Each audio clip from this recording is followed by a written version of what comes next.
Hamas is able to keep fighting the Israeli army despite its losses, so say senior leaders, after Israel announced that the group no longer existed as a military force in Gaza. Hamas says it's recruiting a new generation. So, can Israel destroy Hamas? This is Inside Story.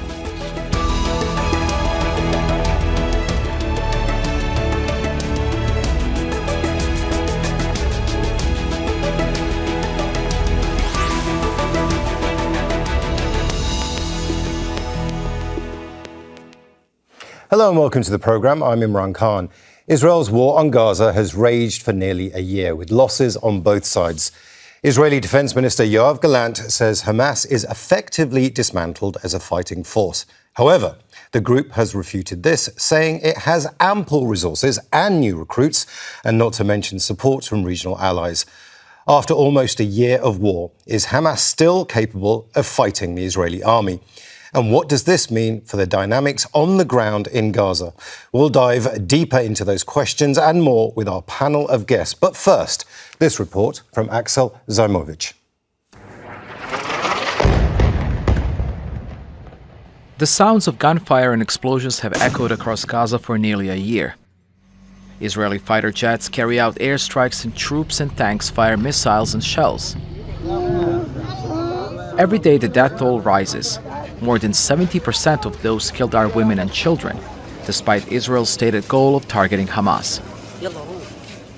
Recently, the Israeli army claimed victory over the Rafah brigade, Hamas fighters in the south of the Strip, after 4 months of an extensive air and ground offensive. Defence Minister Yoav Gallant says it's rendered Hamas non-existent as an organized military power in Gaza, with 22 of its 24 battalions reportedly dismantled. And the Israeli army says it's killed more than 17,000 members of Hamas since the war began, more than half the group's estimated fighting force. But Hamas strongly disputes these reports. The number of Hamas casualties is far lower than what's expected in a battle of this size. Hamas has the ability to continue, but to say its ability today is the same as it was on October 7th isn't logical, because we've survived a year of war. In this war, there are losses. People were killed and there were losses on a military level, but simultaneously we've learned from our experiences and recruited a new generation. Israel's war on Gaza has taken a toll on the highest level of the group's leadership. Ismail Haniyeh, head of the political wing, was assassinated in Tehran in July. The same month, Mohammed Daif, the elusive military commander, was reportedly killed in an Israeli airstrike in Gaza. And in January, the Israeli army says it killed the deputy political leader Salih al-Aruri in Beirut. Despite these reported losses, Hamas has demonstrated it's capable of fighting back. Between June and August, Israeli authorities recorded 537 incidents of rocket fire from Gaza. And even though Israel controls all crossings into the Strip, Hamas chief Yahya Sinwar says the group still has ample resources and support from regional allies. The Israeli government has stated time and again the war will only end when Hamas is eliminated, the captives are released, and Gaza no longer poses a threat. However, critics have questioned the effectiveness of its strategy. The military continues to target areas it previously declared free of fighters, launching renewed operations in the north and south of the Strip. There is no sign of the war abating or of an agreement on a ceasefire deal, leaving civilians caught in the crossfire and peace in Gaza a distant prospect. Azzam Tamimi, Al Jazeera for Inside Story. We have an exceptional panel of Hamas specialists today in Amman. Azzam Tamimi, a political activist and author of the book Hamas, Unwritten Chapters. In Montreal, Mouin, who's a non-resident fellow at the Center for Conflict and Humanitarian Studies. And in Rome, Paola, Caridi, who is a veteran Middle East journalist and the author of Hamas, From Resistance to Regime. Welcome, everyone. I want to start in Amman with Azzam Tamimi first. I think it's a bit of a fool's errand to try and figure out Hamas's military capabilities right now. But certainly I think we can talk about their political influence, given that they are still a fighting force. They are still involved in the ceasefire negotiations. Is Hamas more powerful today than it was pre-October the 7th? Well, in terms of political position, I think Hamas is more powerful than at any time before. I mean, look around the world now. Hamas is seen as the true representative of the Palestinians struggling for freedom and for dignity. And I think what Hamas goes through today is probably very much similar to the very last years of the struggle against apartheid in South Africa, and probably against American imperialism in Vietnam. In terms of military performance, there is no comparison between the victims and their oppressors. However, the victims seem to begin rallying the world around them, supporting their cause and legitimizing their struggle. I want to go to Mouin Rabbani right now. One of the reasons, perhaps, for the fact that Hamas is much more powerful today than it has been before is the fact that they've managed to consolidate the power into one man. After the death of Ismail Haniyeh, it's now Yahya Sinwar who is effectively the political bureau chief and the military leader in Gaza. Has that helped Hamas, do you think? I don't think that's a particularly significant issue. Yahya Sinwar was already the most consequential leader within Hamas prior to the assassination of Ismail Haniyeh. I think, yes, Hamas has been weakened militarily during the past year. It has sustained significant losses in men and materiel. At the same time, it remains capable of fighting, and even more importantly, it retains the will to fight. But that shouldn't divert us from a more important question, which is that Hamas is not just a militia. It is not just a military formation. It is a political movement which is seeking to achieve certain political objectives. And if we look at it this way, it might be useful to compare October 7th to the 1958 Battle of Algiers, in which the Algerian National Liberation Front was soundly defeated militarily, but ended up achieving its political objectives. Or, as Azzam Tamimi was suggesting, the 1968 Tet Offensive by the National Liberation Front in the former South Vietnam, which also didn't achieve its military objectives, but did result ultimately in a political victory. I think it's still premature to jump to similar conclusions, but I think we have to look at this in a broader political framework rather than simply counting soldiers and guns and missiles. But also, having said that, I don't think anyone expected that Hamas would be able to withstand a year-long onslaught of arguably the most intensive bombardment and military campaign since the Second World War.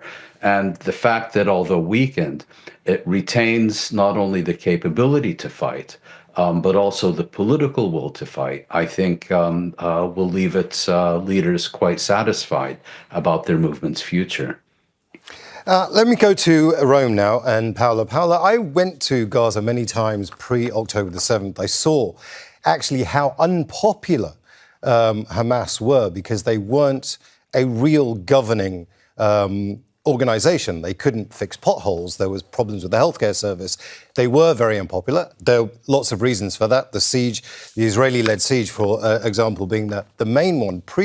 Post-October the 7th, they have become a very strong political force again. And we saw that during the assassination and the funeral of Ismail Haniyeh. Every single one of the Palestinian factions sent at least one person to that funeral. Has Hamas's position changed radically within the Palestinian factions, within the PLO, within the Palestinian Authority?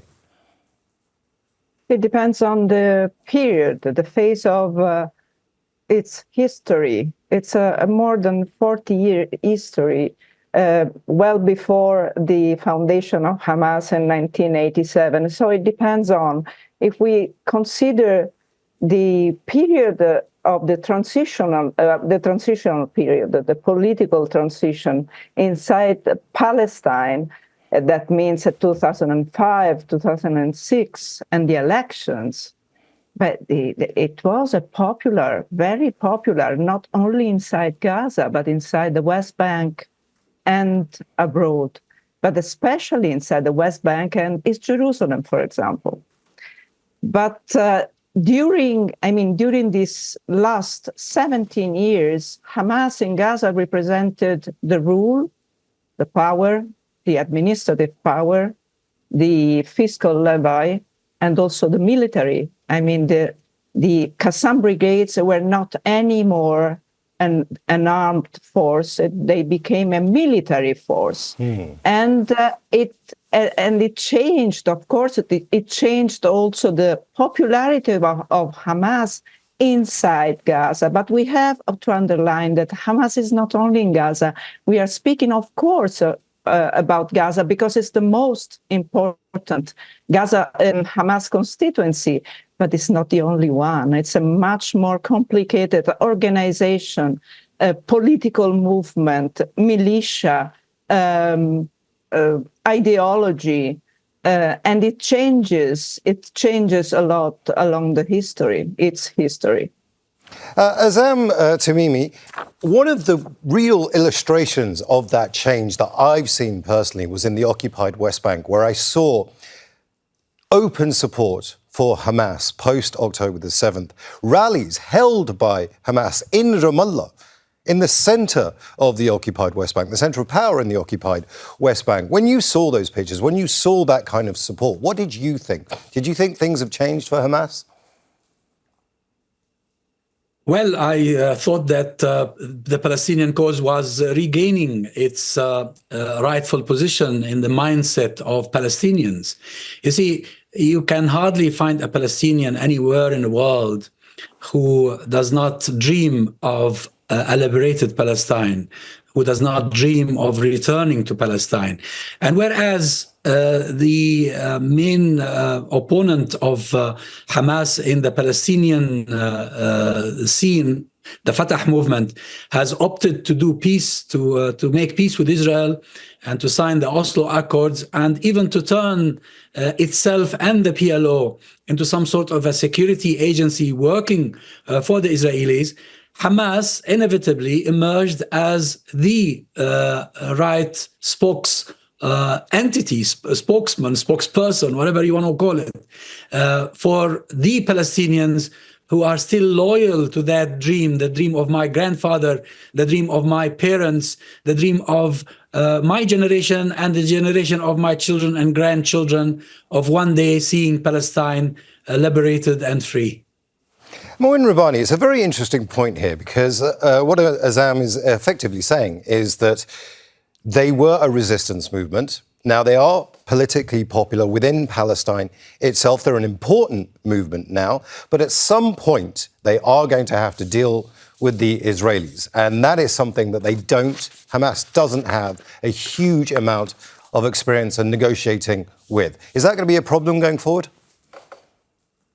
Well, it has been a problem in the sense that if we look at the period of Hamas rule, Hamas hegemony, in effect, in the Gaza Strip, it sought to be both a resistance movement against Israeli occupation and the governing authority in the Gaza Strip, which required some kind of modus vivendi with Israel.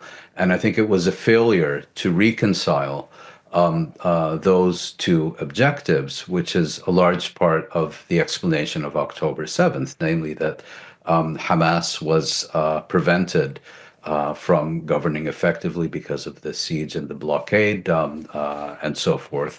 And as Paola Caridi noted, it did result, I think, in significant diminution of Hamas's popularity, particularly in the Gaza Strip. Regarding the future, my sense is that Hamas is not so much seeking to replace the current Palestinian leadership as to integrate into the Palestinian national movement and to arrive at some kind of power sharing arrangement through which it participates in decisions, but does not take sole responsibility for them. And this, on the one hand, helps Hamas to maintain its ideological purity, if you will, and at the same time also spreads responsibility for any national decisions that are taken among multiple factions. It would not be Hamas's alone. I don't know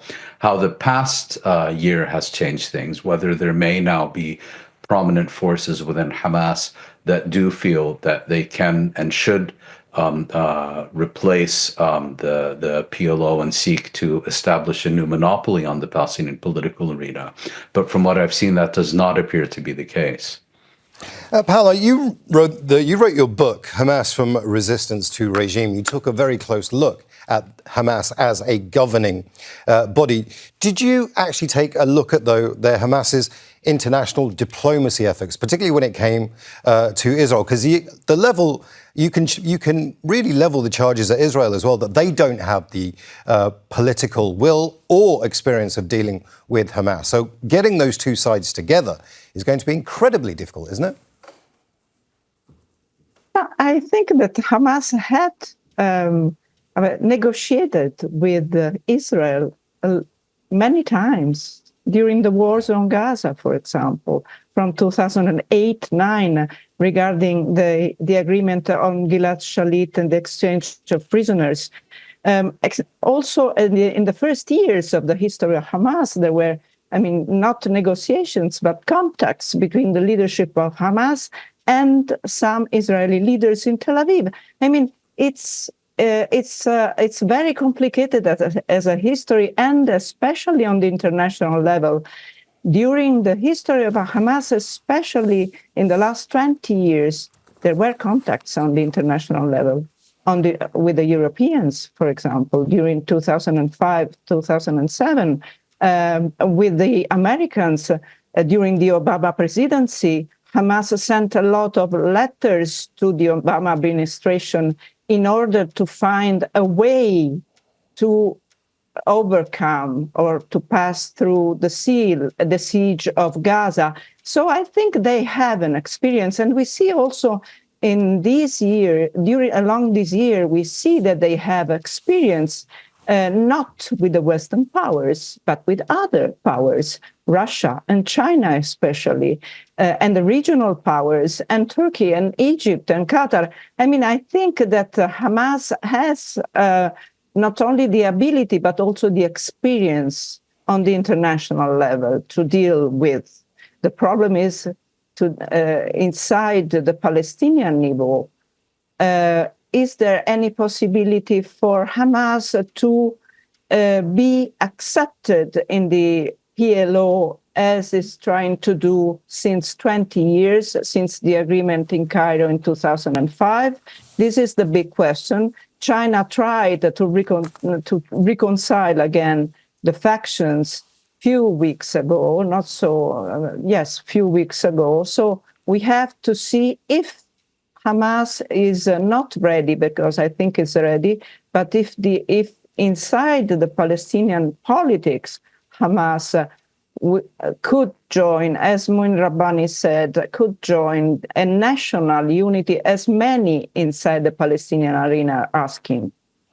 Azzam, we've talked about this before. We've talked about the fact that the Palestinians are really under pressure to unite, but every single country in the world has political divisions. Political divisions are just the way politics happens. But when it comes to the Palestinian cause, this word unity is bandied around a lot. What do you think of that? Do you think that it needs to be unity, or it simply just needs to be a political landscape of just cooperation? Of course, ideally, it's good to have unity among the Palestinians. But the Palestinians were really never united at any time, because they always have different visions. And this is the problem. The division between Fatah and Hamas is not over who gets what. It's not over a loot. It's not over booties. It's actually over a vision. And unless they become part of a united vision, they can never be united. Hamas has never turned down calls or invitations or offers to join the PLO or to have discussions about this.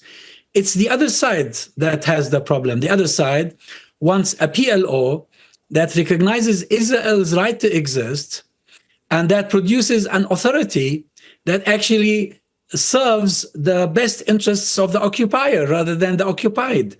And unless this is resolved, there can never be success.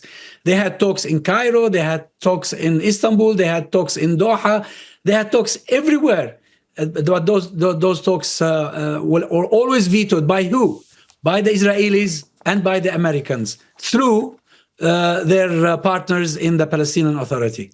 Mouin Rabbani, one of the things that we really do need to talk about is this idea of Palestinian unity. But where is Hamas in all of this when it comes to negotiating deals, with negotiating a real kind of unified government? And is it stronger right now? Or do we need to go back to what Azzam was perhaps suggesting, the Palestine Liberation Organization, and dismantle the Palestinian Authority because it's failed? Well, I think the key issue here is uniting the various Palestinian movements with their differing visions within a single political framework. And we had that before with the PLO, where, for example, the Fatah movement on the one hand, the Popular Front for the Liberation of Palestine on the other, had very different and arguably irreconcilable visions, yet they coexisted within the same unified political framework. Now, as far as Fatah and Hamas are concerned, if we leave Mahmoud Abbas and the Palestinian Authority out of the equation, their visions are actually much less dissimilar than many people presume. And the key issue is about uniting them or bringing them together within a single political framework where they coexist and cooperate and share power and participate in joint decision-making, regardless of their differences, which is quite different than the situation we have now, where we have two rival factions contesting hegemony over the entire political arena. Paola, I want to talk about the future now. Hamas 2.0. Hamas says it can still recruit people, but 42,000 Palestinians have died in Gaza alone. Let's leave what's happening in the occupied West Bank, in Gaza alone. That is going to make a new generation a lot tougher and a lot more angry when it comes to joining. Perhaps it's going to be Hamas 2.0. It might be another organization that is going to be a lot more tougher to deal with. Is Israel, really just backfiring its strategy? It's just creating a lot more angry young men, surely. I don't know if Israel wants to create many more angry men and women and children. I think that the objective, the goal of Israel is another one. I think it doesn't have the vision to think that what is going on, what Israel is doing on Gaza is radicalizing the Palestinians. What do you think of that? The goal is the expulsion of Palestinians, not the radicalization of Palestinians, as far as I understand. The problem is what the Palestinians will not learn, but will do. Sorry, Paola, we are running out of time, and you've made a very interesting point there that I want to put to the other guests. Let me start with Azzam. Azzam, what do you make of that? That there perhaps not going to be angry women and children and men that are going to join Hamas 2.0. They're just going to be expelled from Palestine, from Gaza.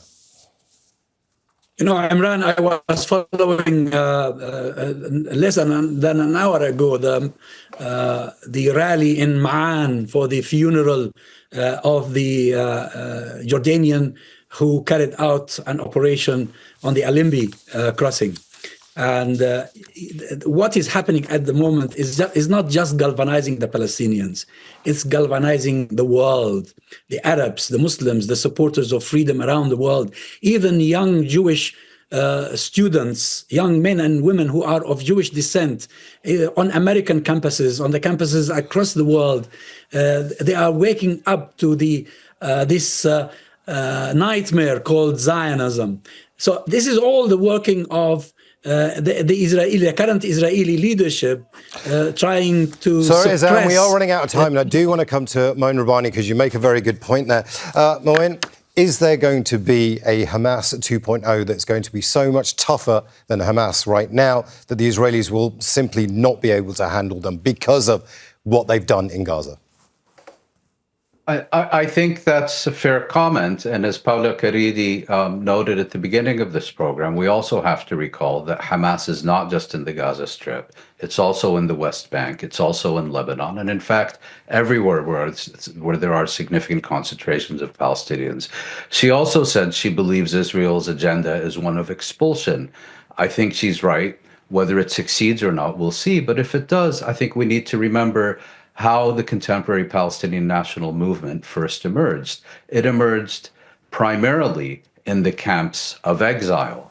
And it was only really with Oslo that it began to relocate, its leadership at least, back to Palestine. So whether Palestinians remain in their homeland or are expelled, I don't think at the end of the day this is going to significantly affect their determination to struggle for their freedom. Thank you very much for that, and thanks to all our guests, Azzam Tamimi, Mouin Rabbani and Paola Caridi. And thank you too for watching. You can see the programme again anytime by visiting our website, aljazeera.com, and for further discussion, go to our Facebook page. That's facebook.com/AJ Inside Story. And you can also join the conversation on X. Our handle is @AJ Inside Story. From me, Imran Khan, and the whole team here, bye for now.